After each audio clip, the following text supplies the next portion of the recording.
नमस्कार। आज मैं आपके सामने पदार्थ अभिलक्षणीकरण एक्सरे विवर्तन पर बात करने जा रही हूँ। ये एक्सरे विवर्तन है क्या?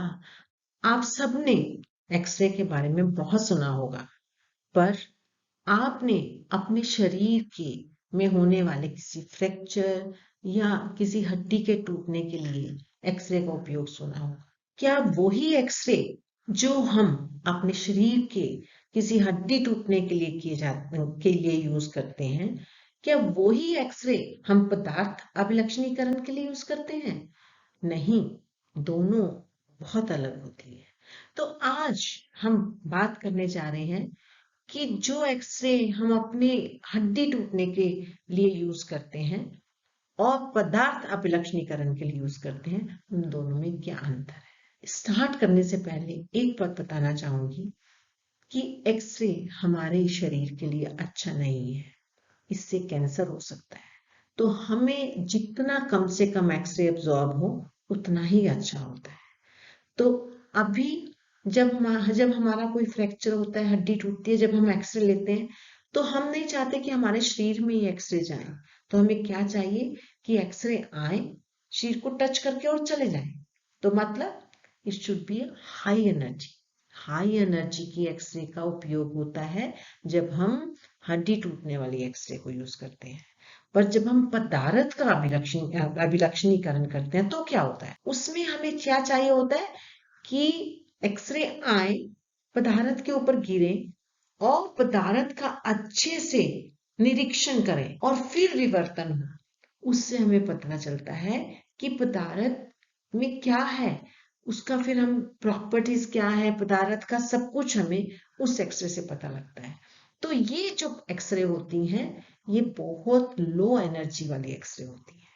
तो अभी हमें क्या पता चला है कि जो एक्सरे हम अपने शरीर के लिए यूज करते हैं, जब हड्डी टूटती है या कुछ चेक करना होता है तो हम हाई एनर्जी वाली एक्सरे लेते हैं, और जब हम पदार्थ अभिलक्षणीकरण के लिए यूज करते हैं तो ये लो एनर्जी एक्सरेज होती है। ठीक है, तो अब हम नेक्स्ट स्लाइड पे जाते हैं। जैसा कि आपको पता है, हर पदार्थ एक छोटे से अणु से लेकर बना होता है। जैसे आप देख रहे हैं, ये एक अणु है, ये एक अणु है, ये एक अणु है। तो ये सब अणु मिलके एक तल बनाते हैं, प्लेन बनाते हैं। तो ये अलग अलग प्लेन है। हर हर हर तल से, हर प्लेन से हम लोग जब सब बहुत सारे तल हो जाते हैं तो एक क्रिस्टल बनता है, और हर क्रिस्टल का एक यूनिट सेल होता है। जैसे हम पहले 4 अणुओं को मिला के एक यूनिट सेल बना सकते हैं। तो ये यूनिट सेल जो होता है, ये डिफाइन करता है कि हमारा टोटल पदार्थ कैसा है। अब जब एक्सरेज आती हैं, किसी पदार्थ पे गिरती हैं, कैसे विवर्तन होगा, ये डिपेंड करता है कि यहाँ पे प्लेन्स कैसे जुड़े हुए हैं। आप देख सकते हैं यहाँ पे ये ऐसे ऐसे हैं प्लेन, ये वर्टिकल्स भी हो सकते हैं, ये हॉरिजेंटल भी हो सकते हैं। तो अब एक्सरे आगे किस प्लेन से डिफ्रैक्ट करती है, किस प्लेन से विवर्तन होता है, उसके ऊपर डिपेंड करता है कि हमारा जो फाइनल रिफ्लेक्शन है वो कैसे आया। और किस बेस पे डिपेंड करता है, एक्सरे डिफ्रैक्शन, एक्सरे विवर्तन ब्रैग्स लॉ के ऊपर डिपेंडेंट है। अभी ब्रैग्स लॉ क्या है, 2d sin theta is equal to n lambda.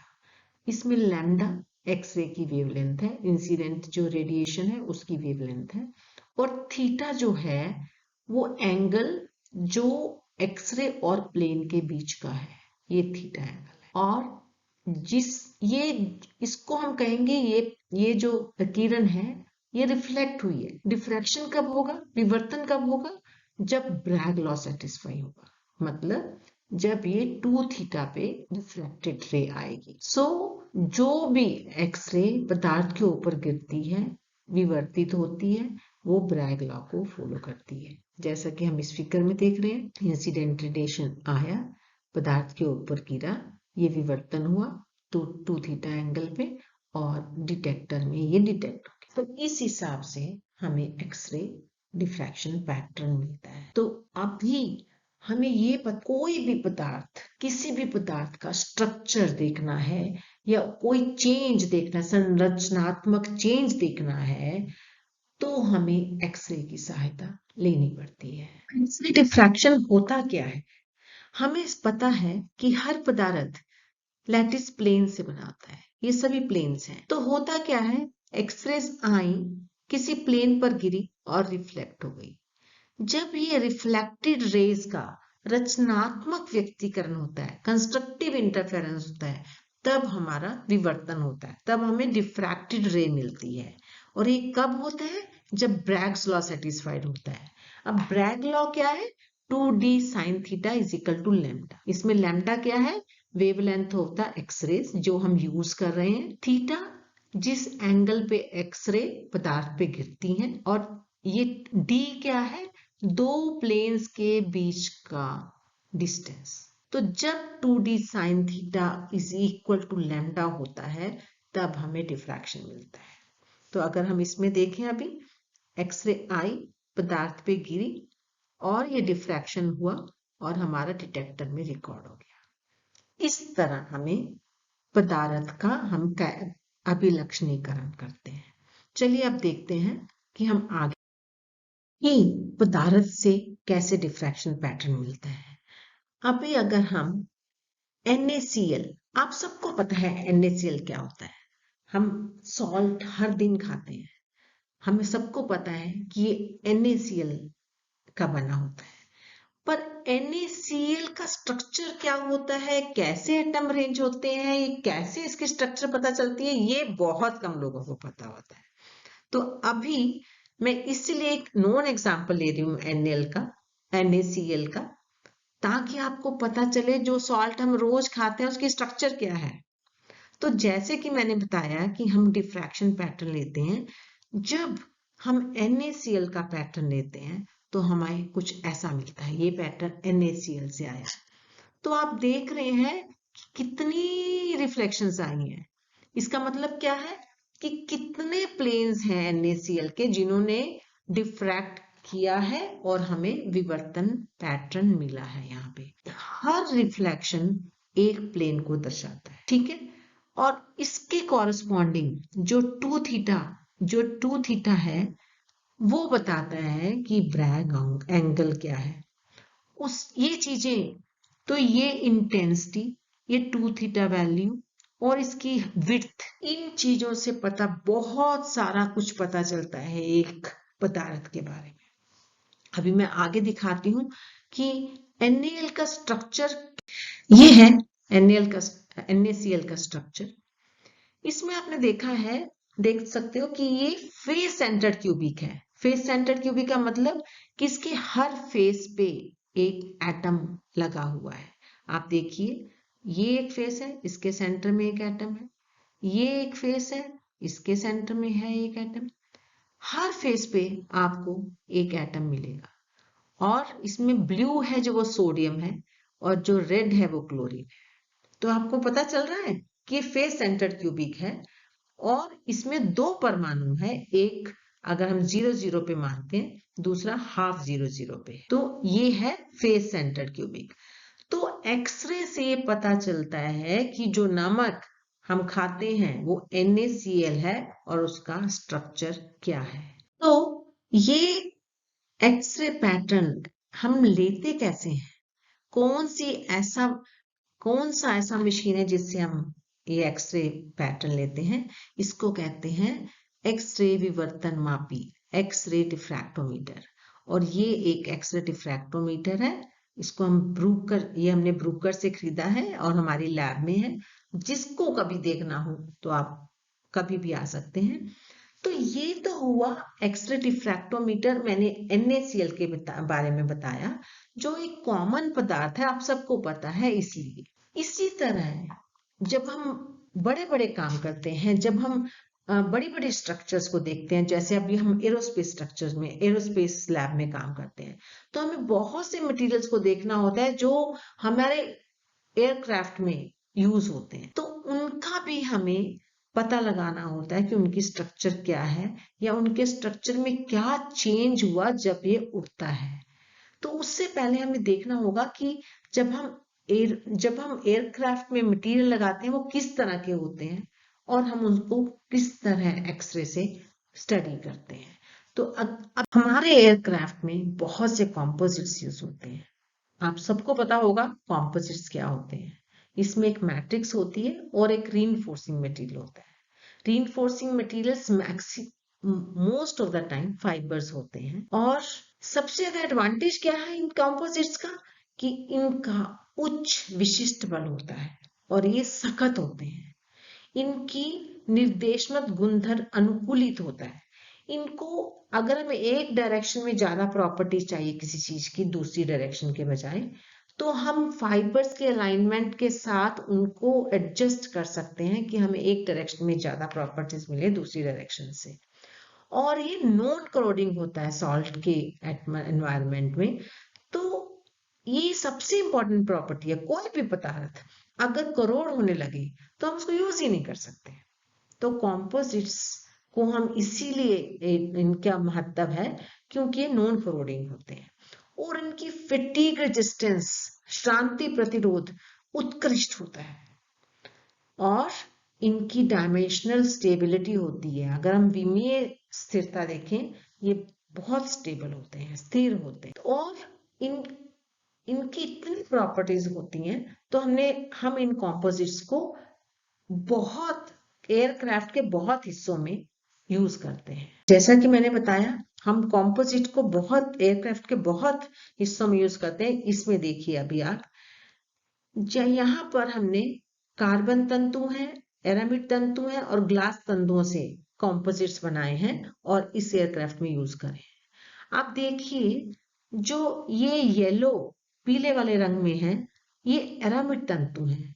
क्यों चाहिए एरामिड तंतु? ये रेडोम का हिस्सा है। तो यहाँ ये माइक्रोवेव से ट्रांसपेरेंट होना चाहिए क्योंकि ये हिस्सा है जहां से हमें इंफॉर्मेशन मिलती है नीचे से। तो ये अगर ट्रांसपेरेंट नहीं होगा तो हम नीचे वाली इंफॉर्मेशन को रिसीव नहीं कर पाएंगे।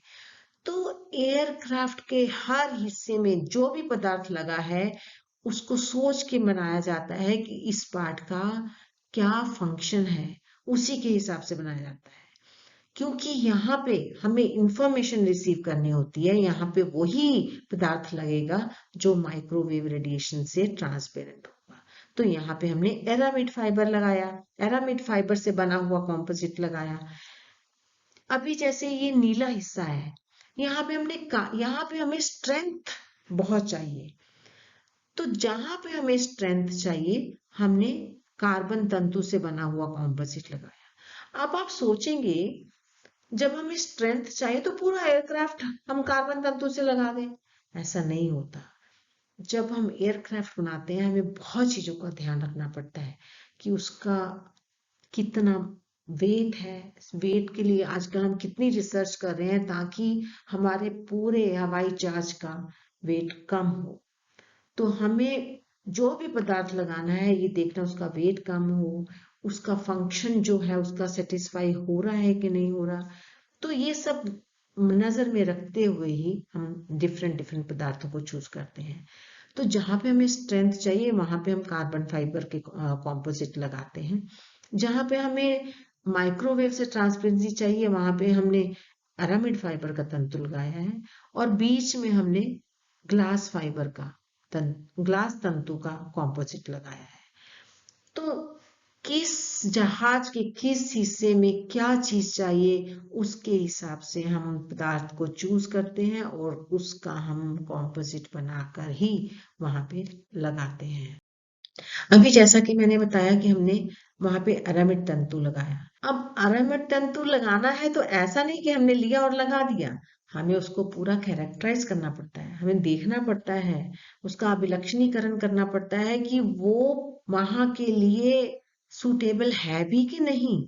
तो ऐसा नहीं कि हमें मालूम है कि ये माइक्रोवेव से ट्रांसपेरेंट है इसको लगा दिया।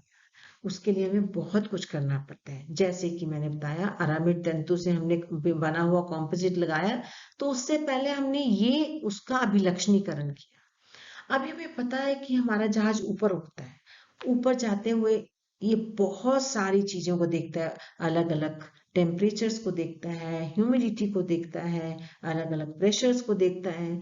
तो जब भी हम कोई पदार्थ हवाई जहाज में लगाते हैं, हम पहले उसको ग्राउंड लेवल पे पूरा टेस्टिंग करते हैं, सब देखते हैं उनका कि वो उस जो ऊपर जाके जिस टेम्परेचर को, प्रेशर को, ह्यूमिडिटी को वो ऊपर जाकर दिखता है, क्या हम नीचे पहले उन कंडीशंस में उनको टेस्ट करते हैं, देखते हैं कि वो सब सफल है, फिर हम जाके उसको टेस्ट करते हैं। मैं एक एग्जांपल देती हूँ यहाँ पे। अभी मैंने बोला अरामिड तंतु को हमने वहां पे यूज किया।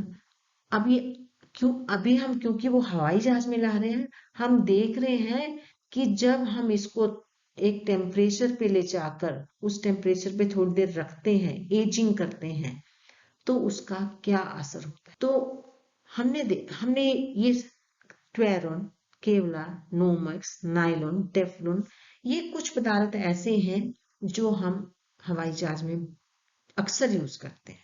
तो हमने इनकी स्टडी की है ग्राउंड लेवल पे कि जब हम इनको तापीय एजिंग करते हैं तो इनके ऊपर अवशिष्ट प्रभाव क्या हुए। तो अब मैं बताती हूँ आपको। और दूसरी स्टडी, थर्मल एक्सपेंशन कैसे हुआ। जब हमने क्रिस्टलोग्राफिक डाटा का हमने प्रयोग करते हुए फाइबर का तापीय विस्तार गुणांक देखा कि जब जब भी हम इसको तापमान को बढ़ाते हैं तो इसका एक्सपेंशन कैसा हुआ। तो इन चीजों से हमें पता चलता है कि ये पदार्थ कैसे बिहेव करेगा जब हम उसको हवाई जहाज में लेकर यूज करेंगे और ऊपर एनवायरमेंटल कंडीशंस में यूज करेंगे। जैसा कि मैंने आपको बताया कि केवलर कंपोजिट को हम एयरक्राफ्ट में यूज करते हैं, जो एरामिड मटेरियल है, जो एरामिड फाइबर है। तो जो भी पदार्थ को हम हवाई जहाज में यूज करते हैं उसका स्ट्रक्चर पता लगाना बहुत जरूरी होता है। तो अगर हम कार्बन के केवलर के केस में देखें तो केवलर का ये स्ट्रक्चर है और इसका ये क्रिस्टल सिस्टम है। इसका सर्विस टेम्परेचर 300 डिग्री सेंटीग्रेड है। तो हमें 300 डिग्री सेंटीग्रेड के ऊपर नहीं जाना है। और इसका डीकम्पोजिशन टेम्परेचर 500 डिग्री सेंटीग्रेड है। तो 500 डिग्री पर तो ये डिकम्पोज हो जाएगा। तो ये चीजें बहुत जरूरी हैं जब हम किसी भी पदार्थ को हवाई जहाज में लगाते हैं। हम उसी जगह लगाएंगे जहां पे ये टेम्परेचर क्रॉस ना। तो कोई भी पदार्थ को चुनने से पहले हमें ये देखना जरूरी है कि हम कहाँ लगा रहे हैं और वहां जाकर उसका फंक्शन क्या है। तो चलिए देखते हैं अब कि कैसे केवलार कॉम्पोजिट इफेक्ट होता है टेम्परेचर के साथ। अभी आपने देखा ये केवलार फाइबर रूम टेम्परेचर पे हमने जब इसका पैटर्न लिया तो ऐसा दिखता है। जब ये 500 डिग्री सेंटीग्रेड पे है, आधे घंटे बाद इसका इंटेंसिटी कम हो जाता है और 1 घंटे के बाद और कम हो जाता है, 2 घंटे के बाद पूरा खत्म हो जाता है। मैंने पिछली स्लाइड में बताया आपको कि इसका डिकम्पोजिशन 500 डिग्री सेंटीग्रेड है। तो 500 डिग्री सेंटीग्रेड में 1 घंटे के बाद ये मटेरियल की स्ट्रेंथ खत्म हो जाती है, इंटेंसिटी चली जाती है।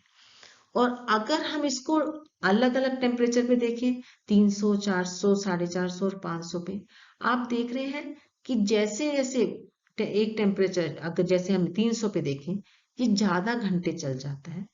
और जैसे जैसे हम टेम्परेचर बढ़ाते जाते हैं इसकी क्रिस्टलाइनिटी कम होती जाती है। तो हमें देखना है कि कौन से टेम्परेचर पे हम कितने घंटों के लिए यूज कर सकते हैं। ये बहुत जरूरी है जब भी हम किसी मटेरियल को किसी एप्लीकेशन के लिए यूज करते हैं, ये देखना कि हम कहाँ यूज कर रहे हैं और कितने घंटे। इसी तरह जब मैं तापीय प्रसार गुणांक की तरफ देखती हूँ, थर्मल एक्सपेंशन कोएफिशिएंट है, वो इस तरह से आता है। एक डायरेक्शन में अगर मैं अनुदैर्ध्य प्रसार देखूं तो वो बढ़ता जाता है, एक डायरेक्शन में बढ़ता जा रहा है। और अगर मैं अनुप्रस्थ संकुचन देखूं, अगर मैं परपेंडिकुलर डायरेक्शन में देखती हूं तो ये घटता जा रहा है। तो एक तरफ ये इसका एक्सपेंशन होता है जब हमारा टेम्परेचर बढ़ता है और एक तरफ इसका कॉन्ट्रैक्शन होता है। तो प्रॉपर्टीज कैसे वेरी करती है एक मटेरियल की, ये बहुत डिपेंड करता है कि मटेरियल के अंदर की बॉन्डिंग्स, अभी मैं उतनी डिटेल में तो नहीं जा सकती, मैं थोड़ा आइडिया दूंगी यहाँ पे। जैसे केवलर की एक डायरेक्शन में वैन डर वाल फोर्सेस होती हैं, एक तरफ में कोवलेंट बॉन्डिंग होती है। तो एक डायरेक्शन, जब ए डायरेक्शन में जब हम बोलते हैं तो वहां पे अनुदैर्ध्य प्रसार होता है, वो बढ़ता जाता है क्योंकि उसमें वैन डर वाल फोर्सेस होती हैं जो वीक होती हैं। दूसरी तरफ परपेंडिकुलर में कोवलेंट बॉन्डिंग होती है जो बहुत स्ट्रांग होती है। तो उस तरफ जब हम जाते हैं तो वहां पे अनुप्रस्थ संकुचन होता है। तो इन प्रॉपर्टी से हमें पता चलता है कि जब हम इसको एयरक्राफ्ट के लिए यूज करेंगे तो हमें ये कैसा बिहेव। अभी ये तो आई कॉम्पोजिट के फायदों की बात, पर हमें ये भी पता है कि कॉम्पोजिट्स में बहुत फेलियर होते हैं, जैसे मेटल्स में बहुत फेलियर्स होते हैं, पर उनके फेलियर्स को हम थोड़ा समझ चुके हैं। पर जो कॉम्पोजिट्स के फेलियर हैं अभी उनके ऊपर हमें बहुत काम करना है। क्या क्या है वो फेलियर? जैसे जो रेजिन होता है वो नीचे वो डिग्रेड हो सकता है, रेजिन की ग्रेविट हो सकती है, और गैर परतबंदी हो सकती है, वो जो लेयर्स होती है ना वो निकल सकती है, तो डीलैमिनेशन हो सकता है। फाइबर टूट जाती है, अगर फाइबर टूट गई फिर से वो कॉम्पोजिट फेल हो जाएगा। और इन सब का कंबाइन इफेक्ट भी हो सकता है, जो ये सब रीजन है। और सेपरेशन, धातु अवशेषों का सेपरेशन भी हो सकता है, पृथक्करण भी हो सकता है। तो ये सब चीजें हैं जो हमें सोचना पड़ेगा कि कौन सा कॉम्पोजिट हमारे लिए फायदा है कि नहीं, या हमें फेलियर्स को समझना पड़ेगा इससे पहले कि हमें इसको। तो हमें कॉम्पोजिट्स को समझना पड़ेगा। कैसे समझें? कैसे हम उसको पता लगाएं कि कॉम्पोजिट फेल होने वाला है कि कैसे करें? उसमें से एक सबसे इंपॉर्टेंट चीज है, हम लोग सेंसर्स लगा सकते हैं एयरक्राफ्ट के ऊपर। जैसे अगर हम, तो उसके लिए हमें फिर से देखना पड़ेगा कौन सा पदार्थ। जैसे ये देखिए, ये सेंसर्स लगे हैं different parts of the aircraft. अगर हम ऐसे सेंसर्स एयरक्राफ्ट में लगा दें जो पता लगा लें कि यहाँ पे कुछ फेलियर होने वाला है, तो हम ध्यान से रख सकते हैं कि अभी हमें एयरक्राफ्ट को डेस्टिनेशन पे लेके जा सकते हैं हवाई जहाज को, या फिर अभी हमें कुछ प्रिकॉशन लेके अभी इसको उतारना पड़ेगा। तो अगर हमें ऐसे सेंसर्स मिल जाएं जो ये बता दें कि हमारा ये पर्टिकुलर कंपोनेंट फेल होने वाला है, तो हम प्रिकॉशन ले सकते हैं। उससे हमें क्या एडवांटेज होगी? एक तो आपने देखा होगा जब भी हम लोग एयरक्राफ्ट हवाई जहाज में जाते हैं या आ रहे होते हैं जा रहे होते हैं, उसके बाद एक टीम आती है भाग के देखने के लिए कि सभी स्क्रूज टाइट हैं, सभी दे विल, वो संरचनात्मक स्वास्थ्य अनुश्वरण करते हैं उसका, एयरक्राफ्ट का। ये अगर हम लोग अनुश्वरण मैन्युअली करते हैं, इंसान जाकर उनको देखते हैं, तो उसमें कुछ एरर, कुछ गलती रह सकती है, क्योंकि आखिर इंसान है, गलती तो हो सकती है, कुछ पार्ट छूट सकता है, तो उससे फिर फेलियर होने के चांसेस रहेंगे। अगर हमारे ये सेंसर्स काम करते हैं तो ये पायलट को बताते रहेंगे कि ये ठीक हो रहा है, ये पर्टिकुलर सब कुछ ठीक चल रहा है, या कहीं पे कोई गड़बड़ होती है। तो इससे क्या होगा? एक तो हमारी इंस्पेक्शन एफर्ट कम हो जाएगी, एक जो हम इतने लोग चाहिए मॉनिटर करने के लिए, अनुश्वरण करने के लिए, वो कम हो जाएंगे, और एक लाइट वेट हो जाएगा जिसमें हमारी सेफ्टी के कंपोनेंट्स बहुत अच्छे हो जाएंगे। तो अगर ऐसा हो जाएगा कि अगर हमें ऐसा एक चीज मिल जाए जिससे हमें ऐसे सेंसर्स मिल जाएं जिससे हमें ये सब कंपोजिट के फेल्स का पता चले, तो हमारे लिए बहुत खुशी की बात है। अब ऐसे सेंसर लाने के लिए हमें देखना पड़ेगा कौन सा ऐसे बहुत पदार्थ हैं जो सेंसर्स के लिए यूज किए जा सकते हैं। उसमें पीजो इलेक्ट्रिक मटेरियल्स एक होते हैं। अब पीजो इलेक्ट्रिक मटेरियल, जैसे कि मैंने आपको पहले भी बताया है कि पदार्थ को डिसाइड करना बहुत जरूरी है किसी भी एप्लीकेशन के लिए। अब अगर पीजो इलेक्ट्रिक मटेरियल्स देखी जाएं तो उसमें बहुत तरह के हैं। क्रिस्टल्स हैं जिसमें क्वार्ट्ज आता है, टॉर्मेलिन आता है, सोडियम पोटाशियम टार्टेट आता है, और रोशेले सॉल्ट आता है। अगर सिरेमिक में देखे जाए तो पीजेड आता है, और अगर हम पॉलीमर्स बहुलक में देखे जाएं तो पीवीडीएफ आता है, या इनके कॉम्पोजिट्स आ सकते हैं। अब अगेन अभी फिर से हमारी प्रॉब्लम वही है कि किस जगह कौन सा कंपोनेंट, कौन सा पदार्थ किस जगह के लिए चुनना है, वो बहुत जरूरी है। तो अभी हम देखते हैं कि कौन सी जगह के लिए कौन सी चीज सही। तो इसमें से अगर हम पीजेटी ले लें जो सिरामिक मटेरियल है, अगर तुम देखोगे सिरामिक क्या होता है, जैसे हमारे कप एंड प्लेट्स होते हैं, आपने देखा है ना वो कितने कठोर होते हैं, हम उसकी शेप पकड़ के चेंज नहीं कर सकते ना, पर ऐसी पॉलीमर होगा तो वो उसको हम शेप चेंज कर सकते हैं। तो क्योंकि सिरामिक मटेरियल्स कठोर होते हैं, भंगुर होते हैं, तो हम उनकी शेप चेंज नहीं कर सकते। तो जब हम हवाई जहाज के ये कर्व्ड जो मुड़े हुए पोर्शंस है उस पे लगाना चाहें, तो कोई भी कठोर पार्ट, भंगुर पार्ट हम इस जगह नहीं लगा सकते, क्योंकि इसकी शेप नहीं ले पाएगा वो। कोई भी पदार्थ जब हमने लगाना है, किसी भी सरफेस पे लगाना है, उसको उस सरफेस पे पूरा बैठना है। अगर वो नहीं बैठेगा तो वो अपनी प्रॉपर्टीज नहीं दे पाएगा।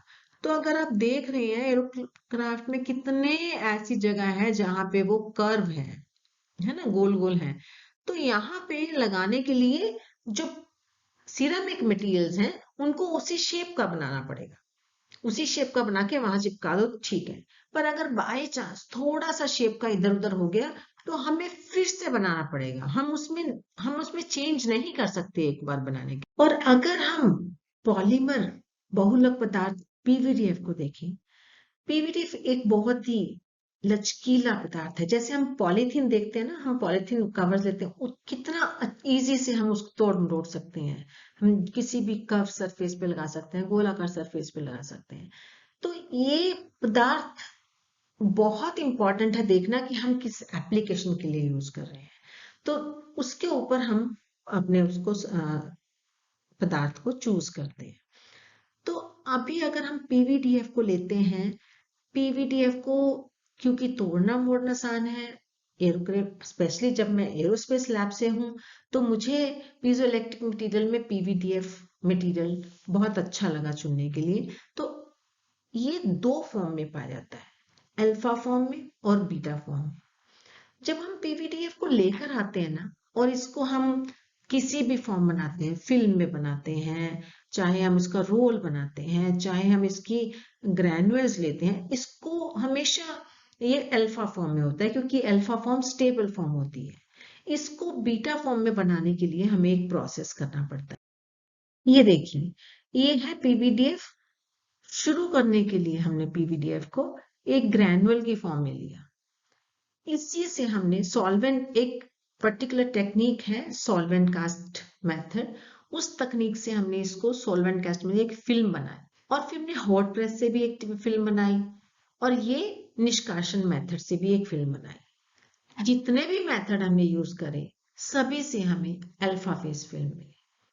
तो अल्फा फेज जो फिल्म है वो हमारे सेंसर प्रॉपर्टीज के लिए जो काफी नहीं है। मैंने आपको बताया कि हमें तो फेलियर्स को सेंस करना है, हमें तो सेंसर मटेरियल चुनना है जो सेंस कर सके जो कॉम्पोजिट में फेलियर है। तो अगर हमें सेंस करने के लिए लेना है तो हमारा अल्फा पीवीडीएफ फॉर्म ठीक नहीं है, हमें बीटा पीवीडीएफ फॉर्म चाहिए। बीटा पीवीडीएफ फॉर्म को बनाने के लिए हमें एक प्रोसेस करना पड़ेगा। उस प्रोसेस को करने के लिए फिर से हमें देखना पड़ेगा कि क्या, तो बीटा फेस को बनाने के लिए जैसे मैंने कहा कि एक प्रोसेस करना पड़ेगा। अब ये प्रोसेस क्या है, इसमें हम क्या करते हैं, इसको एक ट्रीटमेंट देते हैं जिसको हम थर्मोमैकेनिकल ट्रीट देते हैं, जिसमें हमने तापमान भी देते हैं और इसको खींचते भी हैं, तो दोनों ट्रीटमेंट बनाते हैं। तो इसके लिए ना हमने एक स्पेशल स्ट्रेचिंग यूनिट बनाया। स्ट्रेचिंग यूनिट का क्या फंक्शन है इसका, जो हमने अल्फा फेस का फिल्म बनाया वो इसमें से निकालेंगे और वो एक पर्टिकुलर तापमान पे खींच जाएगा। जब खींच जाएगा तो उसका मॉलिक्यूलर अरेंजमेंट अलग अलग हो जाएगा। तो अब वो इस फॉर्म में आ जाएगा जो हमारे सेंसर के लिए इंपॉर्टेंट है, वो बीटा फॉर्म है। तो बीटा फॉर्म है सेंसर प्रॉपर्टी के लिए, और ये एक फिल्म है जो हमारी खींच कर आई हुई है एक पर्टिकुलर टेम्परेचर पे। ये क्योंकि हमारा एक पेटेंट है तो इसकी ज्यादा डिटेल्स मैं यहाँ रिवील नहीं करूंगी, पर ये अभी हमारी जो फिल्म है ये बीटा फेस में है जो हमें चाहिए सेंसर कैरेक्टराइजेशन के लिए। तो अभी जैसे कि मैंने कहा कि एक्सरे बहुत इंपॉर्टेंट है ये पता लगाने के लिए कि अल्फा फेस है कि बीटा फेस है। अभी ये तो मैंने कह दिया खींच के हमने बीटा फेस बनाना है, अभी इसको कंफर्म कैसे करना है? अभी ये सिर्फ खींच के ये तो नहीं हम कह सकते ये बीटा फेस बन गया, बीटा फेस को कंफर्म भी करना है। तो उसके लिए सबसे अच्छी कुछ टेक्निक्स होती हैं, जिससे ये टेक्निक्स क्या क्या है, जैसे एक्सरे विवर्तन, एससीएम, रामन स्कैटरिंग, अवरक्त स्पेक्ट्रम, अंतर स्कैनिंग कैलोरीमेट्री, टेंसाइल प्रिक्शन, पीजोइलेक्ट्रिक गुणधर्म, सेंसर संवेचन। तो इन सब चीजों से हमें पता लगता है कि हमें बीटा फेस मिला है कि नहीं मिला। तो जब हमें पता चल जाए, जब हम एक एक्सरे से पता लगा लेंगे कि बीटा फेस आ गया है, तो वो मटेरियल काम का है। तो एक्सरे से कैसे पता लगाना है?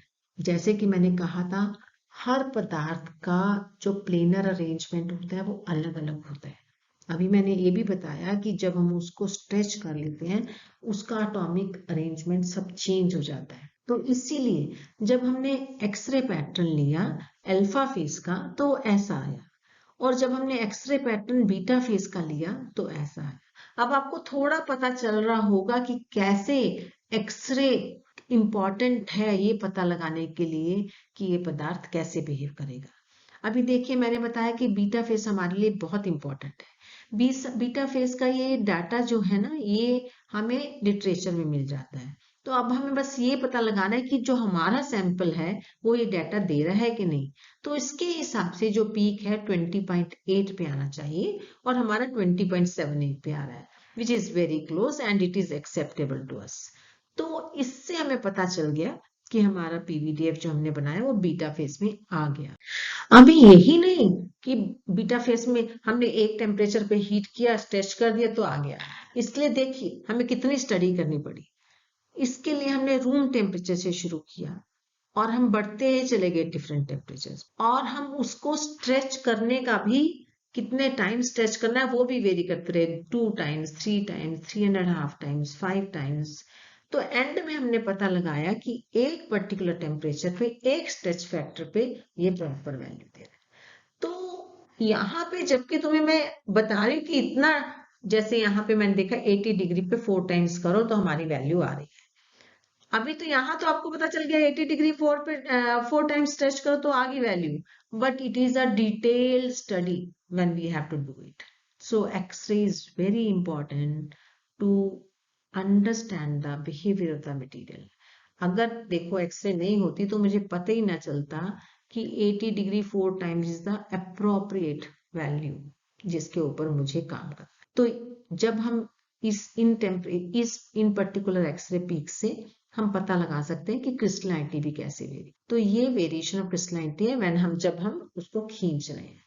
तो ये छोटी छोटी चीजें बहुत मैटर। वैसे ही हमें क्रिस्टलाइट साइज, माइक्रोस्टेन्स, ये पैरामीटर्स हैं, ये सब चीजें उन एक्सरे पैटर्न से पता चलती हैं। जैसे मैंने आपको बताया था ना, जो इंटेंसिटी है, 2 थीटा वैल्यू है, और ब्रॉडनिंग जो हाफ विड्थ है, ये चीजें बहुत इंपॉर्टेंट होती हैं एक्सरे पीक में। तो उन्हीं से हम पता लगाते हैं कि कितना क्रिस्टलाइट साइज है और कितना माइक्रोस्ट्रेन्स है। इसके बेस पे हम अपने पदार्थ के बारे में बहुत सारी जानकारी हासिल कर सकते हैं। अब हमारा पदार्थ तो बन गया, हमें पता लग गया बीटा फेस आ गया और हमारे लिए ठीक है, पर फिर भी अगर हमें सेंसर के लिए जाना है, पहले हमें ग्राउंड लेवल पे टेस्ट करने होते हैं। तो उसके लिए जैसे हमने देखा ना ये सेंसिटिव है कि नहीं, हमने इसकी सेंसिटिविटी चेक की, तो हमने इसको वाइब्रेट किया। जब हमने वाइब्रेट किया तो हमें पता लगा कि ये सेंस कर रहा है। तो हमने इसको पीवीडीएफ सेंसर को एक कैंटिलीवर बीम पे लगाया और उसको वाइब्रेट किया। तो हमने देखा कि वो सेंस कर रहा है। तो हमें तो पता चला कि ये अच्छा सेंसर में, ये वो कर्व है जो दिखाते हैं सेंसिटिविटी। इसको, ये वोल्टेज रिस्पॉन्स है, ये फ्रीक्वेंसी रिस्पॉन्स है। आप, अच्छा एक और बात बताती हूँ, जैसे मैंने आपको बताया पीजेटी एक अच्छा मटेरियल है, बस ये कठोर और भंगुर है। अब अगर हम देखें पीजेटी का एक पैरामीटर है D33, जिससे हमें उसकी पीजो इलेक्ट्रिसिटी पता चलती है, पीजो इलेक्ट्रिक चार्ज कोफिशिएंट पता चलता है, वो बहुत हाई है। तो कोई भी चीज जब हम दो मटेरियल को कंपेयर करते हैं, उसकी पीजेटी की सेंसिटिविटी बहुत अच्छी है, बस ये है कि कई जगह हम कठोर होने की वजह से हम उसको नहीं लगा सकते। तो हमने इसको पीवीडीएफ को पीजेटी के साथ कंपेयर किया, तो ये देखिए जहां जहां पीजेटी सेंस कर रहा है वहां वहां पीवीडीएफ भी सेंस कर रहा है। तो अगर हम वोल्टेज रिस्पॉन्स में देखेंगे तो ये बहुत ही अच्छा सेंसिटिविटी दिखा रहा है, और इधर फ्रीक्वेंसी रिस्पॉन्स में भी पीवीडीएफ एंड पीजेटी बहुत अच्छा रिस्पॉन्स मैचिंग दिखा रहे हैं। ऐसे ही इम्पैक्ट लोडिंग में है, जब हमने पीवीडीएफ के ऊपर इम्पैक्ट किया तो हमने देखा कि ये वैसे ही सेंस कर रहा है, पीवीडीएफ एंड पीजेटी दोनों इक्वली सेंस कर रहे हैं, एंड फ्रीक्वेंसी रिस्पॉन्स में भी ऐसा है। तो ऐसा करके हमें एक कॉन्फिडेंस मिलता है कि हमारा मटेरियल ठीक काम कर रहा है। नाउ हम आगे जा सकते। जब हमने ये देख लिया कि मटेरियल बन गया, ठीक से काम कर रहा है, तब हम प्रैक्टिकल एप्लीकेशन में जाते हैं। एरोस्पेस एप्लीकेशन तो मैंने आपको बताया है, अब मैं आपको थोड़ी सी और एप्लीकेशन बताऊंगी, जिससे पहले मैं बंद करूं। अभी आपने देखा है पेसमेकर में पीवीडीएफ को यूज कर सकते हैं, ताकि जब हमारा हार्ट बीट करे तो वो सिग्नल मिलता रहे कि हाँ ये काम कर रहा है। सिमिलरली यहाँ पे जैसे एक इन्फेंट है, उसको सांस लेने में दिक्कत आ रही है, अगर हम यहाँ पे एक पीवीडीएफ लगा देंगे तो जब भी वो सांस लेगा तो हमें वोल्टेज मिलती रहेगी और पता चलता जाएगा वो सांस ले रहा है। अगर वो सांस ठीक से नहीं लेगा तो हमारा रिस्पॉन्स भी ठीक नहीं आएगा, तो उससे हमें पता चल जाएगा कि ये ठीक नहीं है। तो हम बच्चे का ध्यान रख सकते हैं, दूर से भी रख सकते हैं। ये एक एप्लीकेशन है जिसमें एक पेशेंट है जिसको कंटेजियस डिसीज है। आजकल तो हमारा कोरोना के कारण कितना कंटेजियस डिसीजेस आ रही हैं। तो अगर हमारा एक पेशेंट है जिसको हमें उसके पास नहीं जा सकते, तो हम पीवीडीएफ उसकी मूवमेंट हमें चेक करनी है कि वो मूवमेंट्स हो रही है कि नहीं। तो उसके पास अगर हम एक पीवीडीएफ सेंसर लगा देंगे, उसकी मूवमेंट से हमें यहाँ पे सिग्नल मिलता रहेगा, क्योंकि वहां पे डिफॉर्मेशन होगी और यहाँ पे सिग्नल मिलता रहेगा, और हमें पता चलता रहेगा कि patient is active on what times. तो ऐसी चीजें ये सेंसर एप्लीकेशंस में बहुत काम। ये एक और एप्लीकेशन है फुट प्रेशर सेंसिंग। इसमें भी हम शूज के अंदर पीवीडीएफ मटेरियल को लगा सकते हैं। उससे जब भी पेशेंट चलता है तो हमें फुट प्रेशर से पता चल जाता है कि उसका कितना फुट प्रेशर है, तो हम पेशेंट्स का ध्यान रख सकते हैं। ये एक है तरल परमाणुकरण के साधन में। आपने देखा होगा कुछ गार्डन्स में ना, आपने कुछ मिस्टिंग हो रही है, कैविटी हो रही है, तो उसमें भी हम पीवीडीएफ सेंसर का उपयोग कर सकते हैं। जैसे लो पावर लेवल्स पे कैविटेशन होती है और हाई पावर लेवल पे वही मिस्ट का काम करती है। तो ऐसी छोटी छोटी चीजें हम उपयोग में ला सकते हैं अगर हम एक पदार्थ को अच्छे से स्टडी कर सकें। Thank you so much. Thank you.